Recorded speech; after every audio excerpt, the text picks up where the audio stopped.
Bon vendredi à tous, mesdames, messieurs. C'est la dernière édition de la semaine de la revue des Grandes Unes avec nos invités déjà sur ce plateau. Des invités qui vont commenter, analyser, même décrypter l'actualité telle que traitée par la presse. La nouvelle expression parle de la malédiction, parlant de Cameco. Alors, seulement 4 mois après avoir pris fonction, le nouveau président du conseil d'administration et le directeur général se déchirent dans les cabines de pilotage des avions.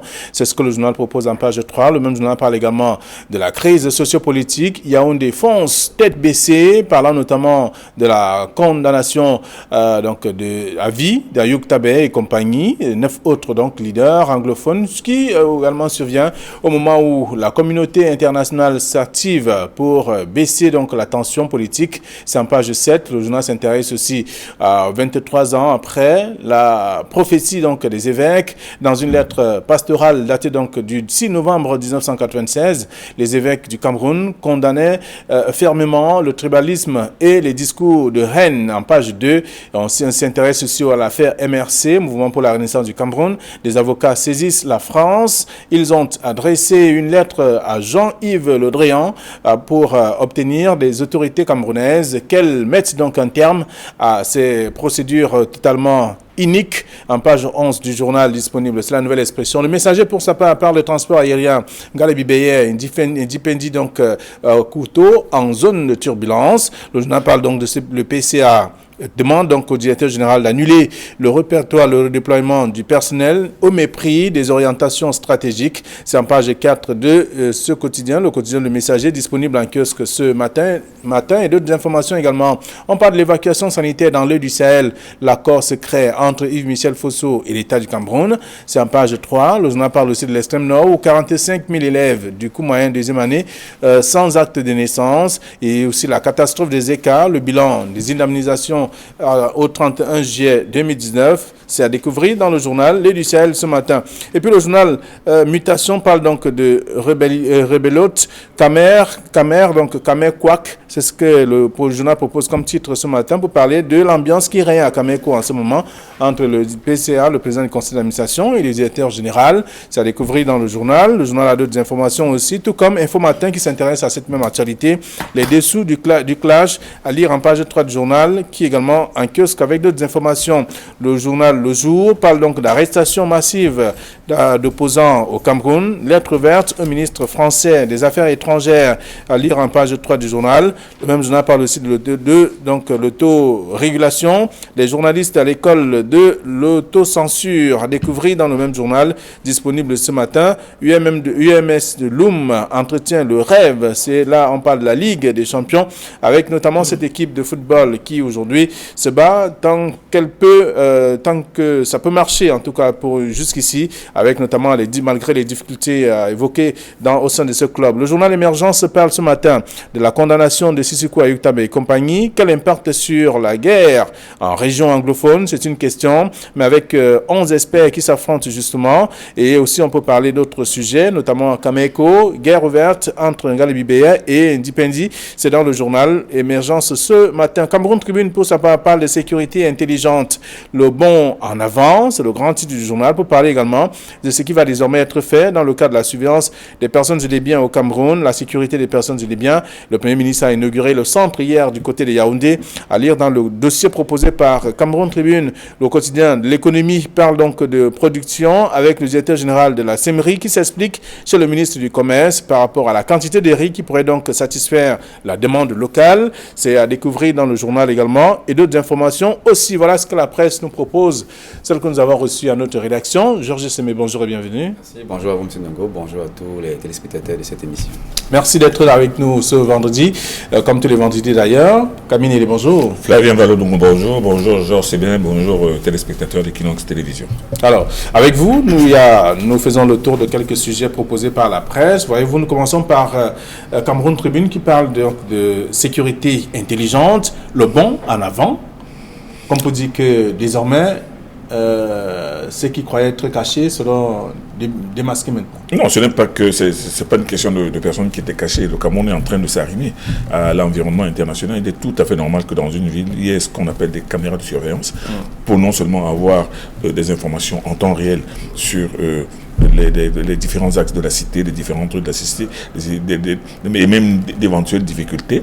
Mais il est tout à fait normal que dans une ville comme Douala, comme toute ville bien organisée, puisse avoir des caméras de surveillance. C'est d'abord une question de sécurité pour tout le monde, et maintenant sécurité aussi pour ceux qui sont chargés de gérer la sécurité, qui peuvent identifier des gens, identifier des véhicules, identifier même le mauvais travail des agents des forces de l'ordre. Donc moi je pense que c'est un bond en avant. Effectivement, le Cameroun était l'un des derniers pays en Afrique à avoir ce dispositif grâce à une collaboration avec la société Huawei. Le Cameroun a pu avoir, on a vu d'ailleurs des démonstrations à la télévision, comment on voit des images claires, des perspectives absolument limpides sur l'état de la cité. Et donc on va facilement traquer même ceux qui causent des accidents et qui tentent de fuir. Ce n'est pas seulement, ce n'est pas seulement pour les traquer, mais c'est pour avoir une température en temps réel de la situation de la ville. Et c'est absolument normal. Alors, il y a bien des villes encore qui sont sans caméra aujourd'hui, de surveillance bien entendu. Oui, c'est un projet qui a commencé depuis 10 ans. Et tout le monde sait qu'il est logé à la délégation générale de la Sécurité nationale. Pour l'instant, il n'y a que les grandes villes, les grandes agglomérations qui sont dotées de ce dispositif. Et on sait que dans le projet, ce seront à terme 1500 caméras qui seront placées dans les chefs-lieux des 10 régions de notre pays. Et l'État du Cameroun ne fait que rattraper un retard qu'il avait déjà sur certains États, même de la CEMAC, et en l'occurrence ceux de l'Afrique de l'Ouest également, qui étaient bien avancés à la matière, mais ils rattrapent également un retard qu'ils avaient sur certaines entreprises privées et certains particuliers qui avaient déjà en leur sein ce dispositif. Donc c'est une bonne nouvelle pour les Camerounais qui auront de plus en plus l'impression d'être protégés par notre police nationale. Et vous savez que le Cameroun, notre pays, est en proie aujourd'hui à une sorte d'insécurité multidimensionnelle. Il y a d'abord la grande criminalité qui sévit dans nos grandes villes.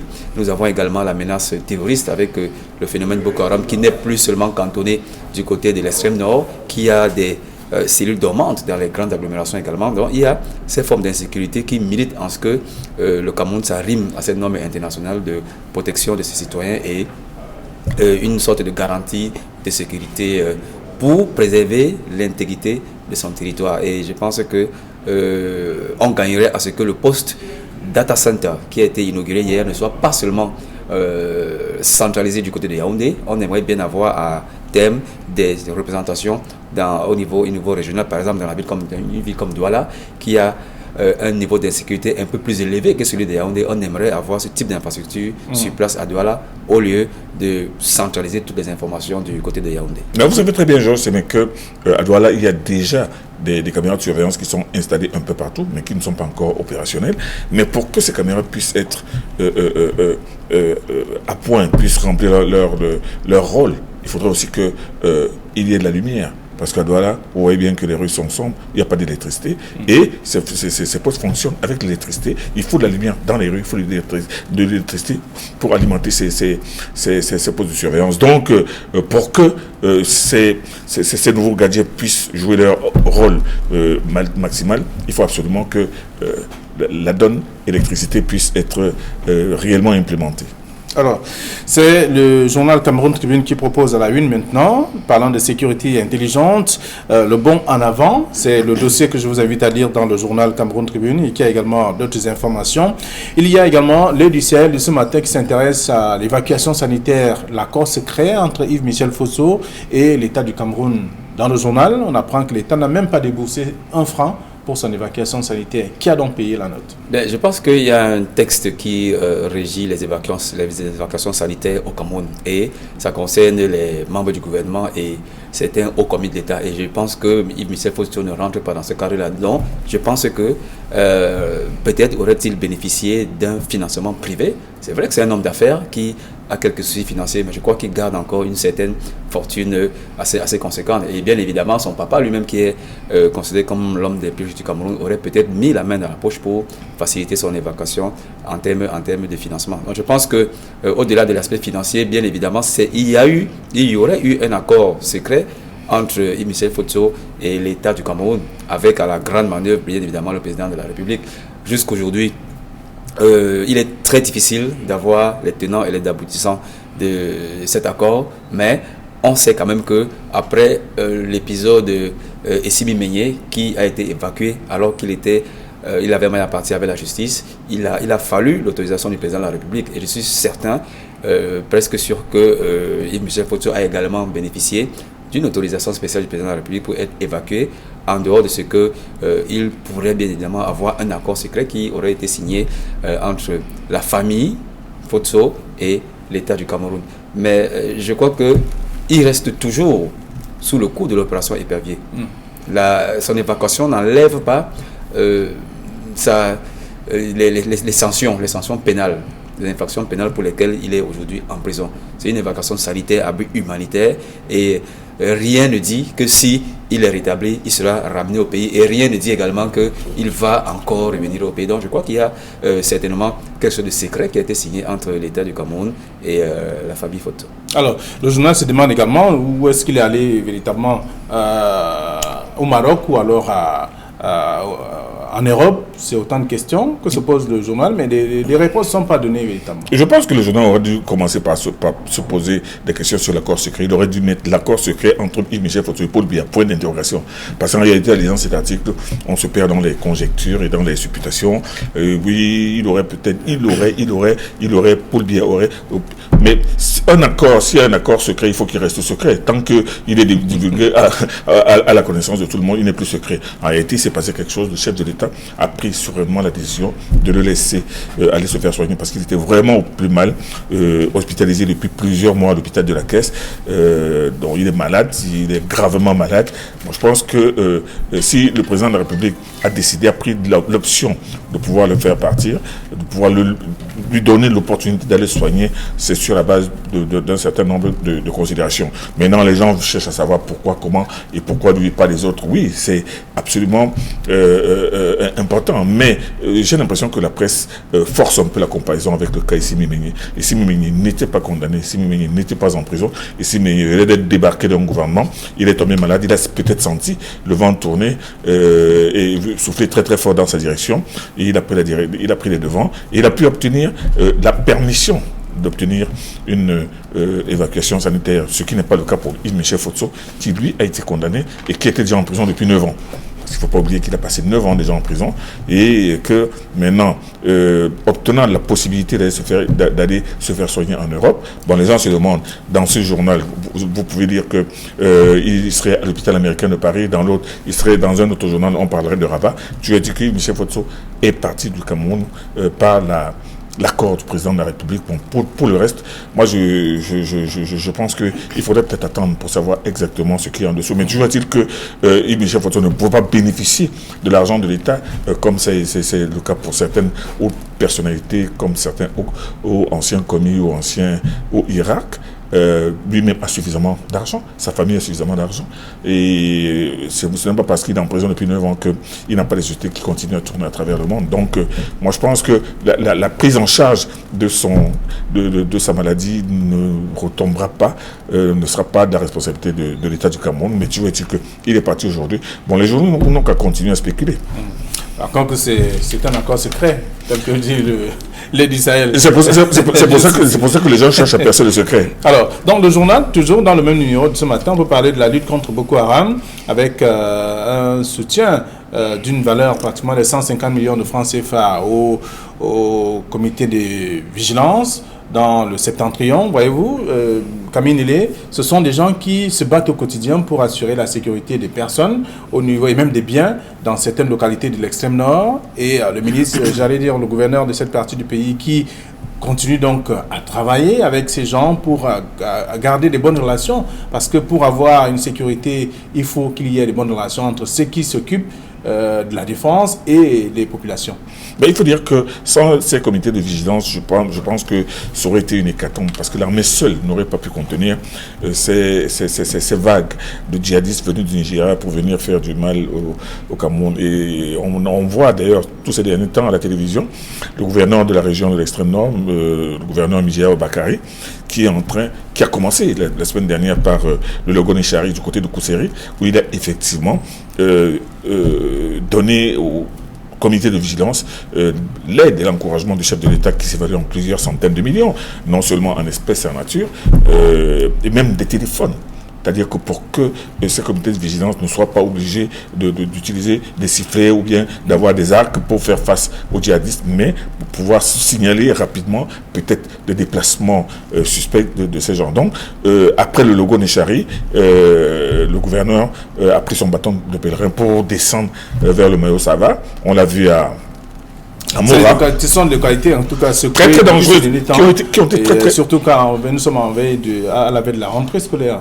Non seulement à la veille de la rentrée scolaire, mais moi je pense que l'action des comités de vigilance est permanente depuis 2 ans et demi. C'est-à-dire qu'avec la montée de Boko Haram, moi je pense que ces comités de vigilance qui ont été initiés par les populations elles-mêmes et qui suppléent l'action de l'État, sont actuellement en train d'être revigorés par cette aide du président de la République qui est dispensée par le gouverneur de la région de l'extrême nord qui, on le sait très bien, a toujours été aux avant-postes de cette guerre contre les djihadistes. Oui, Georges Sémé, c'est un acte quand même, ce sont des gens à soutenir, à encourager, parce qu'ils contrôlent aussi, même si de temps en temps on peut constater qu'au sein de ces comités de vigilance, il y a certains membres qui sont un peu comme des brebis galeuses, très plus souvent. Bien sûr, des brebis galeuses tout simplement parce qu'ils ne sont pas un personnel militaire formé comme les militaires de carrière qui devraient participer à la lutte contre Boko Haram. Mais je crois que c'est quand même le volet civilo-militaire de la lutte contre Boko Haram. On voit les billes sur le terrain construire des salles de classe, construire des puits, offrir des formations sanitaires. Et le président de la République maintenant s'investit avec des dons au comité de vigilance qui également participe à la lutte contre Boko Haram. Mais le tout n'est pas de donner. Ce n'est pas la première fois d'ailleurs que le président de la République fait ce type de don. Le principal, c'est de gérer, de savoir gérer. Vous savez que le Cameroun a connu des histoires malheureuses où les fonds qui sont allés à la loi à la santé sont détournés, les fonds des sinistrés d'une catastrophe sont également détournés. Et là, on parle des fonds de sécurité. Et si jusqu'aujourd'hui, il n'y a pas eu de bruit de botte ou alors de mécontentement, ça veut dire que celui qui est en charge du suivi de ces fonds, le gouverneur de l'extrême nord, M. Midiawa Bakari, les gère bien, parce que depuis que la guerre contre Boko Haram a commencé, le président de la République s'est bien évidemment investi, non seulement aux côtés des militaires, mais également aux côtés de ces comités de vigilance, soit en matériel, soit en argent. Et depuis ces actes, on n'a pas eu de mécontentement. Donc ça veut dire que ces fonds sont disponibles, le matériel est disponible, mais également ils parviennent à ceux qui devraient le mériter dans les comités de vigilance. Donc on tire tout simplement un coup de chapeau à M. Midiawa Bakari qui n'a pas trempé la main dans la caisse comme on le voit dans certains départements ministériels. Non, mais vous savez, M. Midiawa Bakari est connu pour son esprit méthodique et son esprit vraiment efficace. Et on n'a qu'à voir d'ailleurs comment il suit de près le développement des développements et les actions de ce comité de vigilance. Il descend régulièrement sur le terrain. Imaginez la distance qu'il y a entre Maroua et Mora. Maroua et Kousséri, c'est 275 km, mais qu'on fait en 8h, 9h, 10h. Et par contre, M. Midiawa Bakari est régulièrement sur cette route entre Maroua, Mora, Dabanga, Kousséri. C'est-à-dire qu'il suit exactement, il a la température réelle, en temps réel, justement, de l'action de ces comités de vigilance. Et c'est pour cela qu'il savait très bien que les comités de vigilance, parce que ce ne sont pas tous les comités de vigilance qui ont été primés, ce sont les plus efficaces, notamment ceux du Logone Chari et maintenant ceux du Mayo Sava. Donc, il est sur le terrain, il est en train de donner du bon au cœur à ces gars qui, en réalité, risquent leur vie toutes les nuits parce qu'ils ne dorment pas dans leur domicile. Ils sont là pour veiller à la sécurité des populations. Il y a aussi des vivres, c'est pour encourager les familles. Mais nous l'avons dit. Parce qu'ils ne sont pas là, il faut motiver. Non, il y a des sacs de riz, des sacs de mil. C'est une opération qui est menée et qui va sans doute améliorer les conditions de sécurité dans cette partie du pays, surtout que lorsqu'on booste le moral de ceux qui sont appelés à travailler, il y a toujours des résultats. Alors, il y a le sujet qui fait le tour de plusieurs tabloïds ce matin. On parle notamment de Cameco, la nouvelle expression qui parle de la malédiction.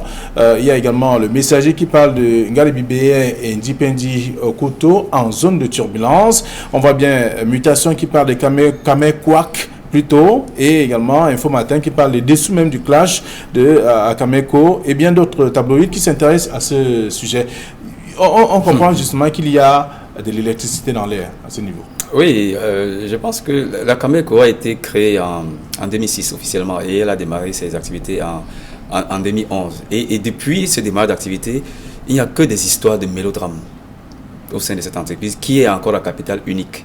On s'est interrogé même pourquoi on maintient ce capital unique à la Cameco. Et les titres que nous observons ce matin, ça entre dans la droite ligne de ce que nous observons depuis des années.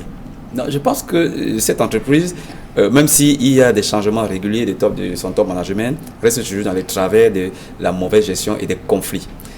Souvenez-vous que il y a eu toujours des conflits, soit entre le ministère de tutelle qui est le ministère des Transports et le conseil d'administration. Là, je peux vous prendre un cas tout à fait patent. Le cas, par exemple, entre Mebengo et Mefiro Omaro. Mefiro Omaro était ministre délégué au transport, il était président du conseil d'administration de Cameco, et Mebengo était sa tutelle, ils ne s'entendaient pas du tout. L'un donnait des instructions et l'autre prenait plutôt d'autres décisions qui fâchaient plutôt la tutelle. Mais il y a également eu des problèmes entre le président du conseil d'administration, et c'est le cas le plus récurrent, et le directeur général. Je vais vous prendre un cas tout aussi patent que l'autre, celui d'Akamen Fumo, qui a été président du conseil d'administration à une certaine époque de la Cameco, et Frédéric Mbote-Dimo, qui lui a valu tout simplement d'être éjecté avec le soutien de Robin Kili, qui était la tutelle. Et lorsque on installait d'ailleurs Jean-Paul Nana Sanjo à la place de Frédéric Mbote-Dimo, le ministre de tutelle avait clairement dit à Frédéric Mbote-Dimo qu'il faut respecter la hiérarchie. Il y a eu d'autres situations rocambolesques où le ministre de tutelle, qui est le ministre principal, est en porte-à-faux avec son ministre délégué qui est PCA de Cameco. Vous voyez de quoi je parle. Donc, c'était Mebengo et Mefiro Omaro. Et ça a coûté la tête de Mefiro Omaro. Aujourd'hui, c'est le ministre de tutelle qui est PCA et un directeur général qui était avant PCA. Donc, c'est à nous donner le tournis. Mais on devrait tirer les conséquences. La Cameco aujourd'hui est un grand malade. C'est vrai qu'il y a eu un plan de relance de Boeing qui a été proposé et entériné par le gouvernement en 2016 qui n'arrive pas à être mis sur pied. Il y a actuellement un plan de sauvetage. Ce n'est même plus la restructuration, c'est un plan de sauvetage, parce que restructuration, c'est quand l'entreprise a une santé relative. Mais un plan de sauvetage, c'est qu'on est au bord de la banqueroute et il y a une feuille de route qui a été appliquée, qui a été instruite par la tutelle au PCA qui n'arrive pas à être mise sur pied, et le directeur général prend des mesures qui ne vont pas dans le sens des instructions qui ont été données par le président du conseil d'administration, et ça complique davantage l'histoire de Cameco. Finalement, je suis de ceux qui pensent que Cameco ne devrait plus être une entreprise à capital unique. Il faudrait ouvrir ce capital au privé, quitte à ce que le Cameroun perde cette fierté nationale dont on a toujours brandi lorsqu'il faut parler de Cameco, et privilégier plutôt la gestion de l'argent des Camerounais, puisque ces fonds qu'on injecte dans Cameco, c'est l'argent des Camerounais. Cameco ne peut pas fonctionner de façon autonome, même si c'est inscrit dans le plan de sauvetage. Donc je pense que c'est à raison que nos confrères aujourd'hui se sont rués de façon très négative à travers le titre sur cette entreprise qui est de plus en plus moribonde. Alors, les titres sont variés. On voit bien que chaque tabloïd est allé de sa sensibilité pour trouver un titre pour parler de Cameco. Mais simplement, on constate que ce sont des instructions du président du conseil d'administration qui ne sont pas respectées par le directeur général. Ça a été rappelé quand même le jour de l'installation, que voilà, voici ce qu'il faut faire. Mais avant, donc, le redéploiement du personnel, il y avait l'audit qui avait été demandé et il fallait simplement attendre les résultats de l'audit avant de s'engager. Georges Sébin vient de développer le côté malédiction. Mais moi, ce qui est important aujourd'hui, c'est le côté couac. Que se passe-t-il à la caméra? à Camerco. Que se passe-t-il? Parce que le couac qui existe aujourd'hui, c'est entre le PCA, le ministre, PCA et ministre des tutelles et le directeur général. En fait, tout a commencé au départ par un terrible malentendu. Le malentendu, c'est que M. Ngale Bibeye, qui est d'abord qui était opérateur économique avant d'être ministre, dès qu'il est arrivé, dès qu'on lui a donné la caméra, a estimé qu'il était important de savoir où est-ce qu'il en était. Quel était l'état, le véritable état financier et le véritable bilan de santé de la caméra. Il a demandé un audit, ça c'est le B.A.B.A. Il a donné 1 mois pour obtenir cet audit, 3 mois plus tard, il n'y a toujours pas d'audit. Bon, maintenant, il y a l'autre problème qui se pose et qui est en train de faire les gorges chaudes à tous les niveaux. C'est le profil même du directeur général qui a été installé, qui n'a jamais rien géré du tout.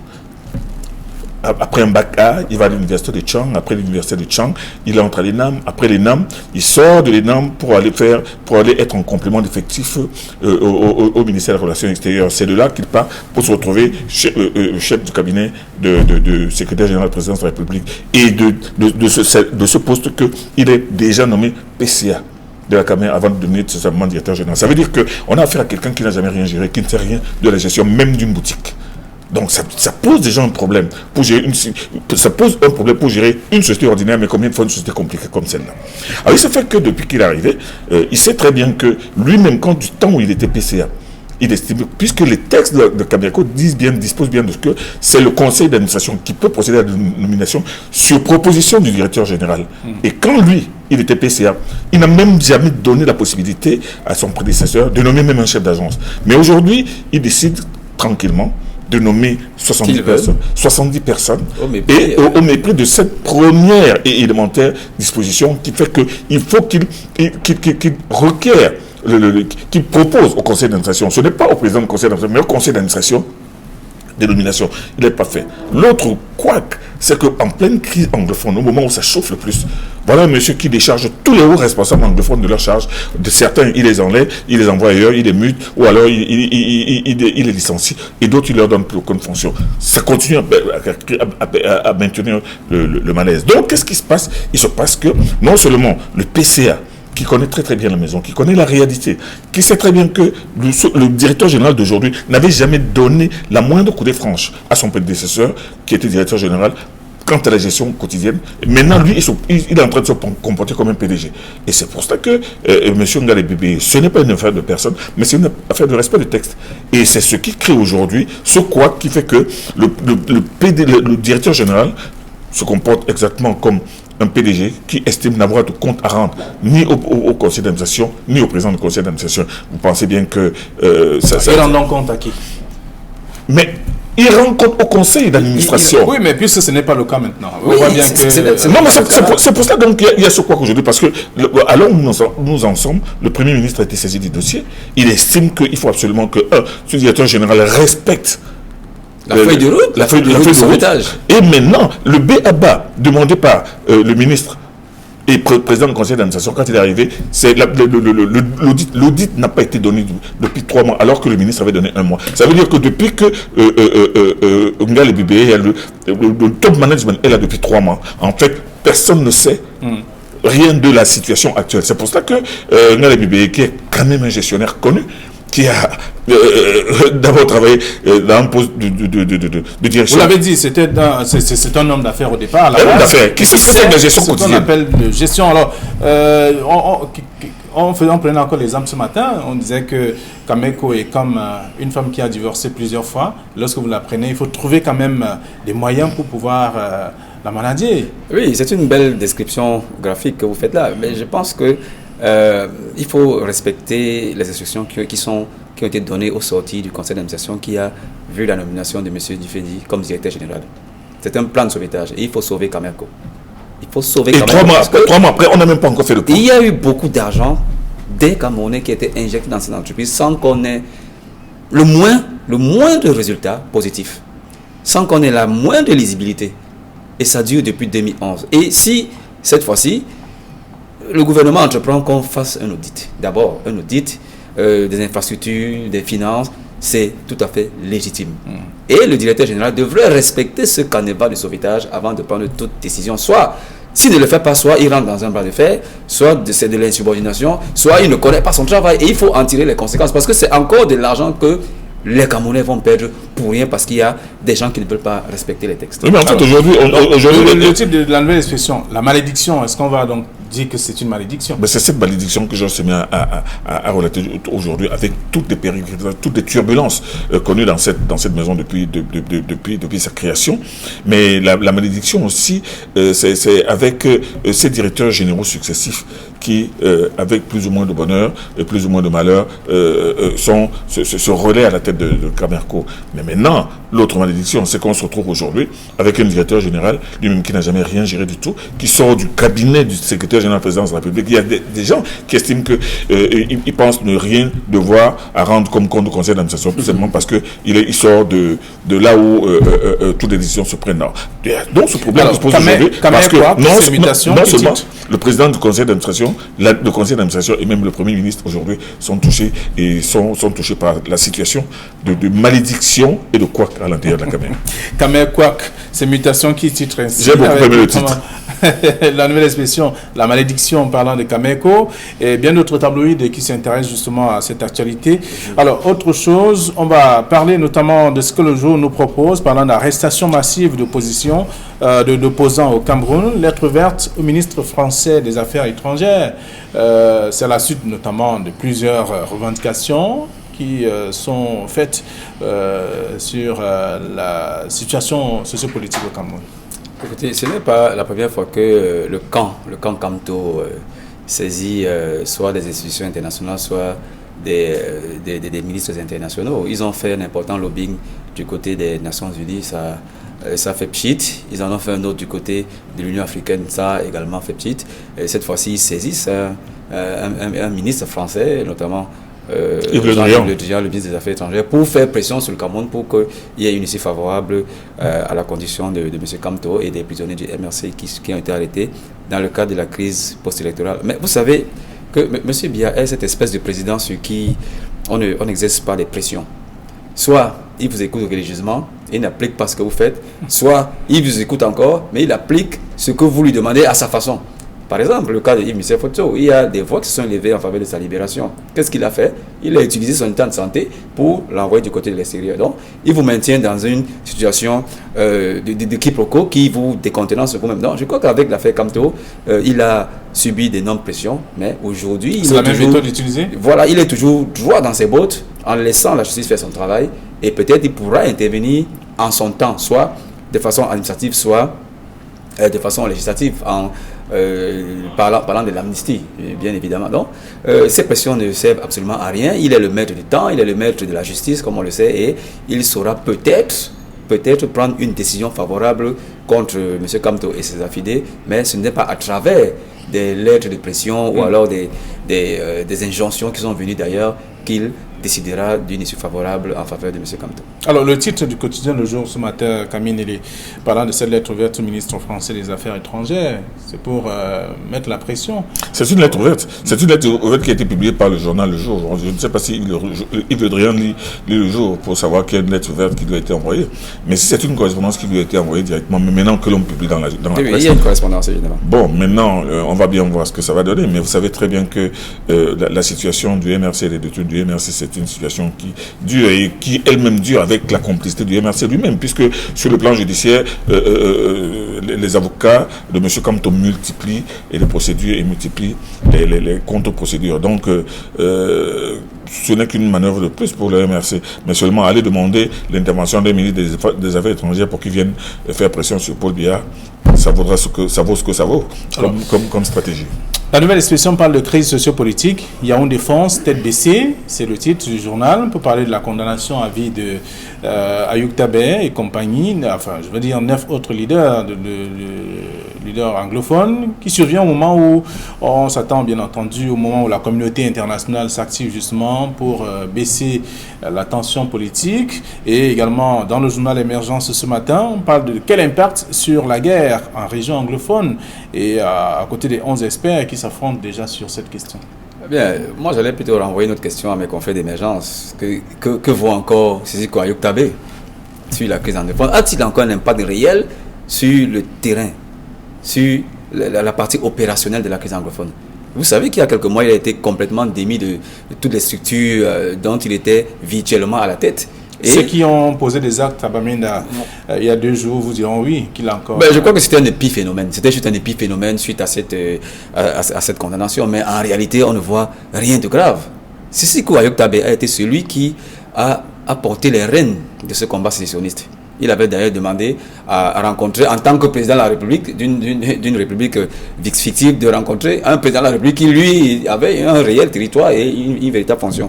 Et je crois que c'est extrêmement grave. Et c'est sous ces 2 ordres qu'il y a eu toutes ces exactions, ces morts, cette destruction de biens que l'on a observé dans la partie anglophone. Mais est-ce qu'il a encore l'autorité, une emprise certaine sur les hommes sur le terrain? Je ne pense pas. Donc, pour répondre à la question d'émergence, quel impact sur la guerre en région anglophone? Non, ça n'aura pas un impact réel, puisque Sisiko Ayuk Tabe ne maîtrise absolument plus rien. Il y a d'autres interlocuteurs qui ont de l'emprise sur le terrain, qui certainement prennent langue avec l'État, et je pense que il y a une voie de dialogue qui a été engagée, et ce n'est plus avec Sisiko Ayuk Tabe, c'est avec d'autres intelligences de la crise anglophone que ce dialogue sera opéré. Et Sisiko Ayuk Tabe, lui, aujourd'hui, il est tout simplement en prison.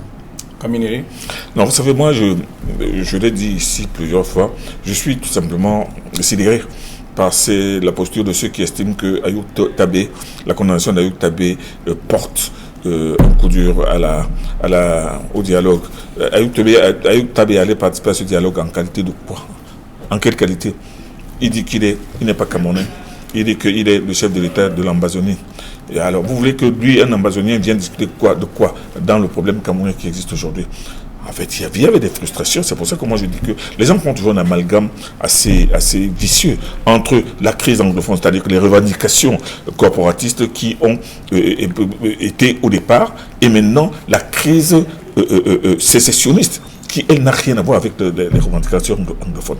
Monsieur Ayuk Tabe a pris les armes un jour, il a estimé qu'il veut prendre une partie du pays qui est son pays, et maintenant il a mis le pays à feu et à sang. Aujourd'hui, il y a des millions de jeunes qui sont morts à cause de cela. Maintenant, quand ce monsieur-là traduit devant les tribunaux pour répondre justement de ces morts, de ces étapes, de ces dispensaires brûlés, de ces hôpitaux brûlés, de ces écoles brûlées, de ces infrastructures, de ces populations qui divaguent partout à travers le monde, vous attendiez qu'on la quitte pour faire nos établis, tout simplement parce que vous dites qu'il va avoir un impact sur le dialogue. Mais le dialogue, c'est entre les Camerounais, c'est pas avec des Ambazoniens. Moi, je pense que c'est un faux débat qu'on est en train d'engager. Maintenant, il y a des gens qui veulent instituer une sorte de police de la pensée et estimer que ceux qui ne militent pas ou qui ne s'émeuvent pas de la condamnation d'Ayuk Tabe sont complètement à côté de la plaque. Non, il ne faudrait pas qu'on embrigade les gens dans la pensée unique. Très bien, Kaminele, merci. C'est un titre d'émergence ce matin. Quel impact sur la guerre en région anglophone, parlant de la condamnation de Sisiko Ayuk Tabe et compagnie. Et voilà, autant de titres à lire dans la presse ce matin. Je vous souhaite déjà de passer un très bon week-end. Georges Sémé, Kaminele, et bien entendu à nos chers téléspectateurs. Lundi, nous serons encore des vôtres lorsqu'il va être 9h20. Et retrouvons-nous à la mosquée tout à l'heure à 13h. C'est vendredi? Oui, il y a le vendredi soir, bien sûr. Merci. Bon week-end à tous et à lundi.